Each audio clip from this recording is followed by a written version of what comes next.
You're listening to Cool FM. Cool FM is a TVH Group of Networks radio station. Tondo's greatest hits are here. You are listening to Cool FM. Live from Cool Studios.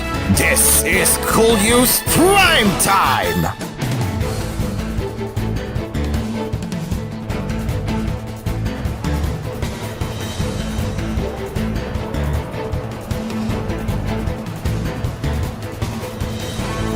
Good evening and welcome to koolNews Primetime. I'm Cairo.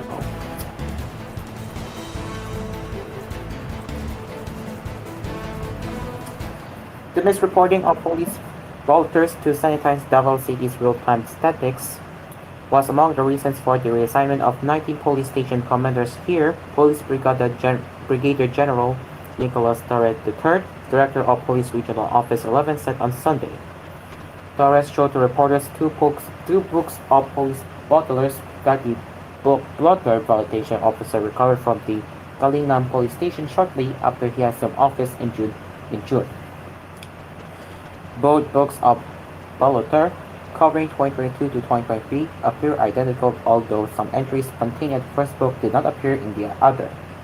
Randomly skimming through the entries of one of the books, Torres read an entry on lost items last March 2, when a certain Jessica Calrosos Jawa, age 29, reported that her dark blue sling bag containing her wallet, debit card, and several IDs was missing and believed to be stolen in Pete Plaza near Jollibee, Kilinan. Instead of marking it as thief, the entry was reported only as a lost item and was marked for recording purposes. They put their lost item, so you don't have to put that in the crime statistics, pero yung binasa mo, but if you read it, it says it's believed to be stolen inside the plaza, so that's theft. It's not recorded, so peaceful pa rin ang Davao City, Dinoktor, Torres said. Torres said it is important to report the crime correctly so that the police could take necessary actions about it.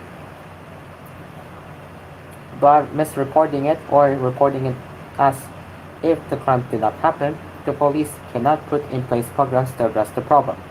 You can't deploy operatives in the area because you can't see it in the record, he added. Torres noted that several entries in the book, which could have been reported as petty crimes, were only reported as for the record, which meant they were not included in the city's crime statistics.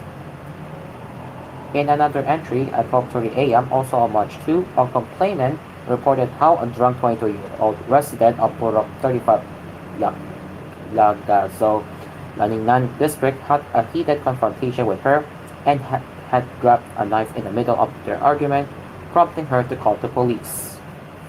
Although the police briefly took custody of the youth, the incident was dragged merely for the record, when it could possibly lead to more serious crimes, Torres said.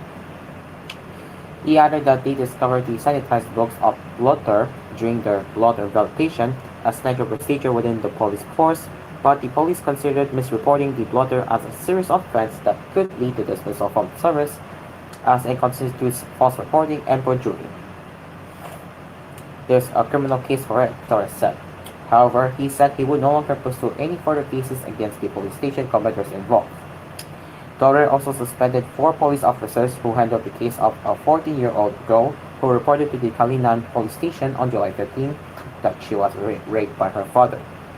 Since the girl, who was raped on July 4, only came to the police station on July 15, the police said they could no longer conduct a hot pursuit operation against her father, so the police officer asked the girl to go back home so that if the father would rape her again, the police would be ready to arrest him. Torres said he immediately suspended the 4 officers involved, including the head of the Women's and Children's Task, even as he prepared charges for the reelection of duty against them. Davao City serves the best service from their police force, he added. In its crime statistics covering January to May this year, police reported 41 rape cases in the city, a 38.81% decrease from the 67 rape cases reported in the same period last year. The police regional director had earlier earned the air of Major Sebastian Duterte for the reassignment of the 19 station commuters to other areas of the region, which Duterte said would not bode well for the peace and order in the city. Duterte also said that the police force had consistently won awards and put citations as one of the best performing police forces in the country. Torre, however, said the police should not rest on its past laurels and should constantly strive to improve its service to the public.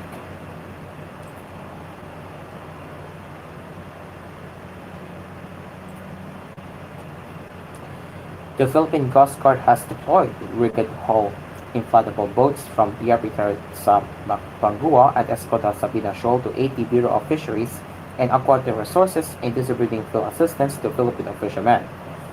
The PCG said the deployment is pursuant to an order from PCG Commandant Admiral Ronnie Gavan to provide security, safety, and facilitation assistance during the conduct of BFAR's intuitive. The Command's directive aims to ensure that Filipino fishermen can access field support at offshore fishing grounds without interference from any party, including the Chinese Coast Guard, the agency said in a statement on Sunday. The BCG said the deployed RHIBs are effectively blocking attempts by the Chinese Coast Guard to approach the BFAR vessels, thereby safeguarding the field distribution process. Last July 8 was Philippine Sea Monitor Ray Powell, program head of Stanford University's Gordon Center for National Security Innovation, said China Coast Guard's CCG monster ship remained near BRP Teresa Bangua. Powell said the CCG vessel with bow number 5901 was only about 500 meters away from BRP Teresa Bangua then.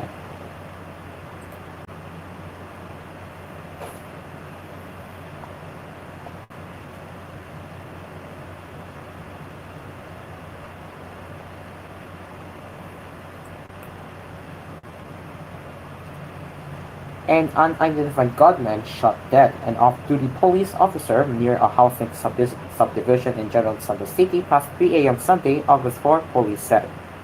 Patrolman Jobert Maremonte, age 29, a resident of Barangay Diangas North, was driving his Yamada NMAX motorbike on his way to his place of assignment in Gelan, Sarangani when he was ambushed in the city's Purok Mapakpahal, a Gangreville subdivision, Barangay Balucan, according to General Santos City Police Director Colonel Nico Mendes Olivar Jr. The slain police officer, a member of the Regional Mobile Force Battalion, 2nd Platoon of 1,201st Company, sustained 3 gunshot wounds in the head and body and died on the spot. Olivar said the police were investigating the case.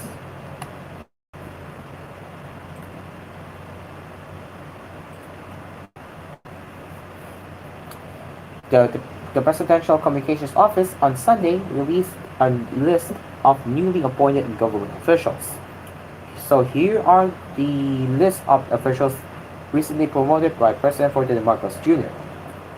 For Department of Education, starting with Undersecretary are Peter Ervib Carvera, Drivev Olivar, Mal John Sosa. For Assistant Secretary is Malcolm Garma.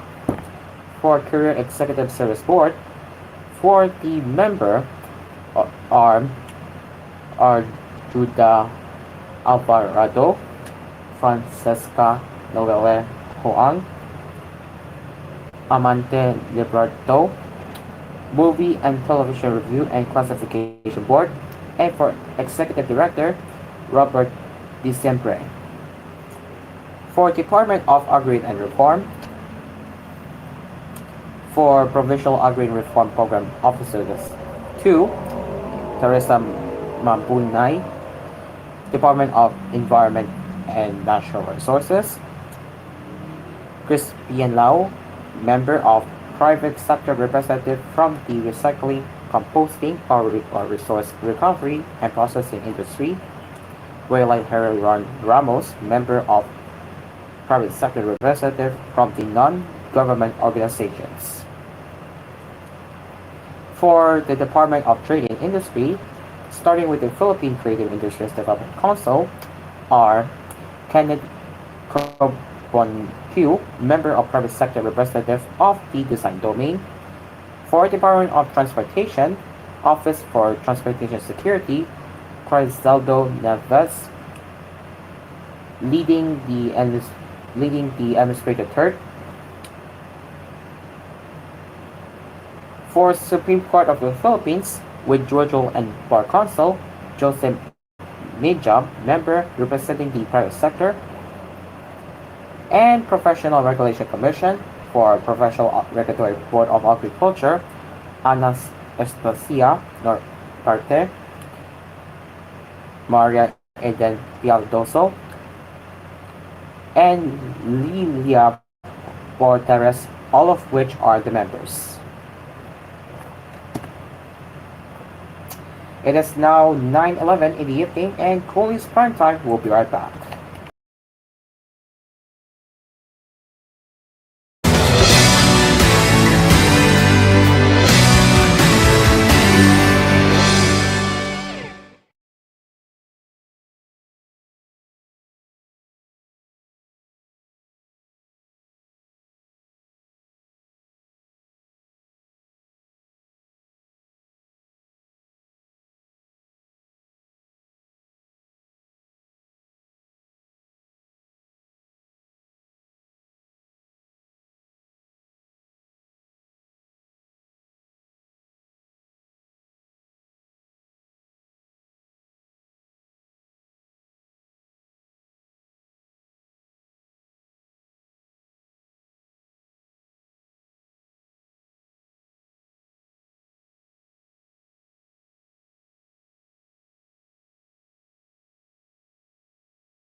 Welcome back to koolNews Primetime.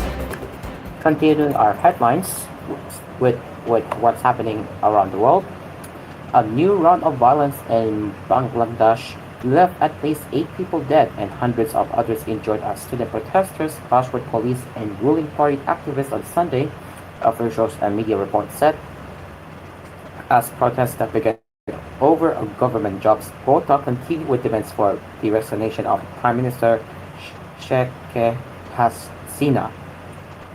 The protest began as students called for an end to a quota system that awarded 30% of government jobs to relatives of veterans, but escalated into violence that left more than 200 dead in July. Authorities closed schools and universities across the country, blocked internet access, and imposed a shoot on-site curfew. At least 11,000 people have been arrested in recent weeks. Protesters called for non-cooperation, urging people not to pay taxes and utility bills and not show up for work on Sunday, a working day in Bangladesh. Offices, banks, and factories open while commuters in Dhaka and other cities face challenges getting to work.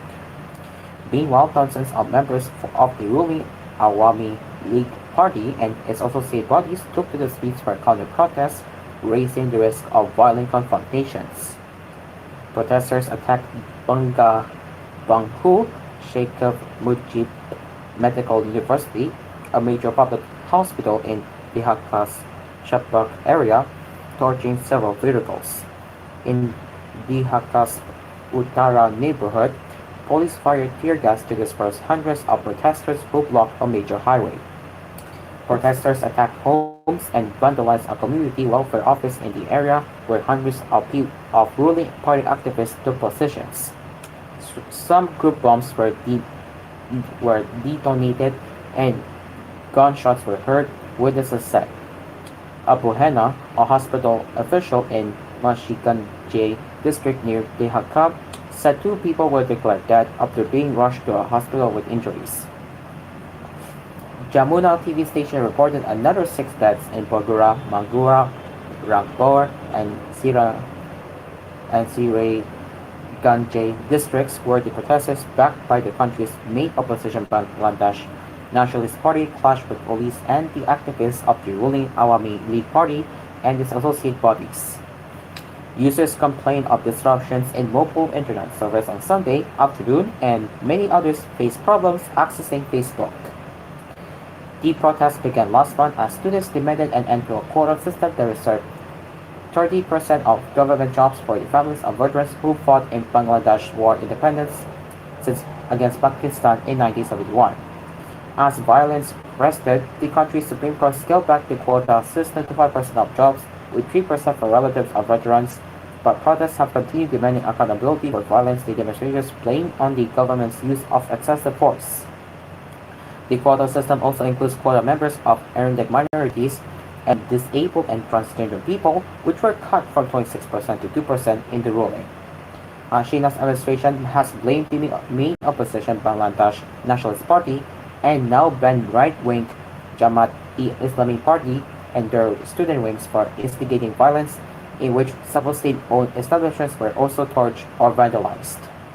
Mirza Fakhrul Islam Al-Mansur, Secretary General of the main opposition party, repeated a call for the government to step down to stop the chaos. Sheena offered to talk with student leaders on Saturday, but a coordinator refused and announced a one-point demand for her resignation. Sheena repeated her pledges to thoroughly investigate the deaths and punish those responsible for the violence. She said that her doors were open for talks and she was ready to sit down whenever the protesters want. The protests have become a major challenge for Hasina, who has ruled the country for over 15 years, returning to power for a third consecutive term in January in an election that was boycotted by her main opponents.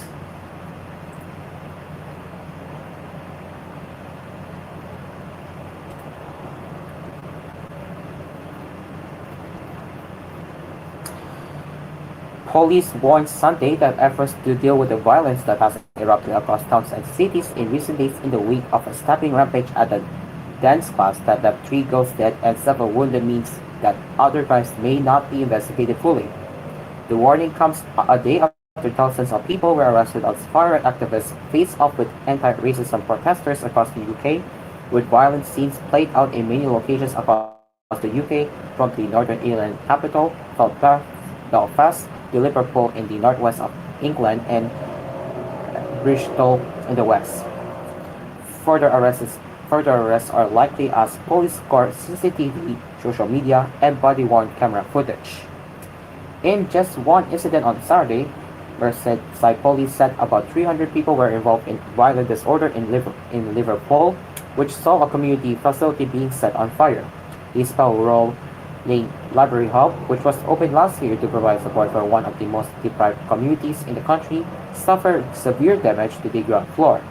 Police said riders tried to prevent firefighters from accessing the fire, throwing a missile at the fire engine and breaking the rear window of the cab. Further gatherings are scheduled Sunday, and police will continue to mount a significant security operation, deploying thousands more officers onto the streets, many in riot gear. Police have also made more prison cells available and are using surveillance and facial recognition technology. We are seeing that are being pulled from day-to-day policing, Stephanie Lynch from the Police Federation of England and Wales told the BBC. But while that's happening, the communities that are out there that are having incidents against them, victims of crime, unfortunately, their crimes are not being investigated. The violence erupted earlier this week, ostensibly in protest on Monday's stabbing attack in Southport. A 17-year-old male has been arrested.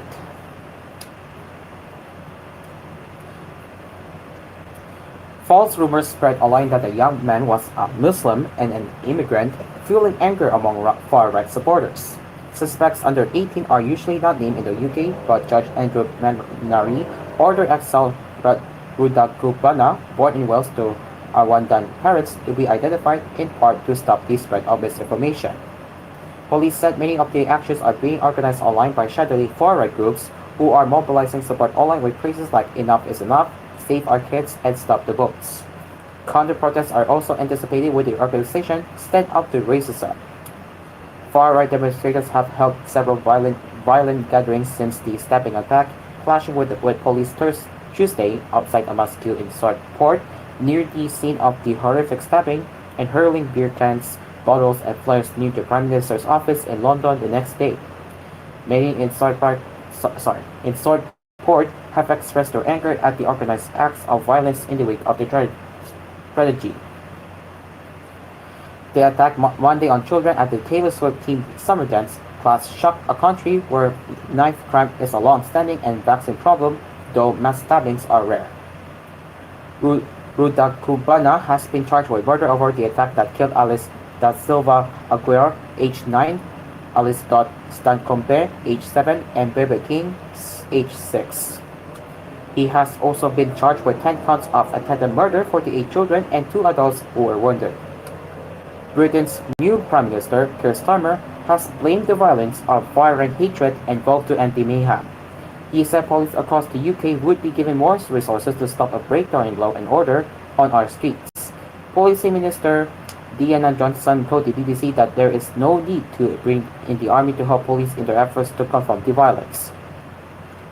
The police have made it very clear that they have all the resources they need at the moment, she said.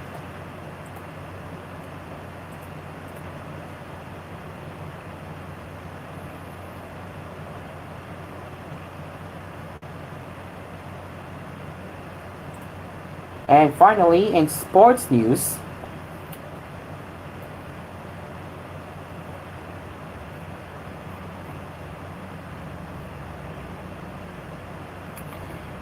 Team Philippines Olympians were won in celebrating Carlos historic gold medal finish in the Paris Olympics 2024 men's artistic gymnastics floor exercise.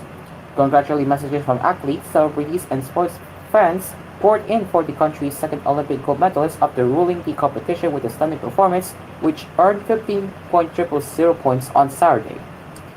EJ Obina, who qualified for the Olympic pole vault final for the second straight, took to Instagram to congratulate his fellow Team Philippines member.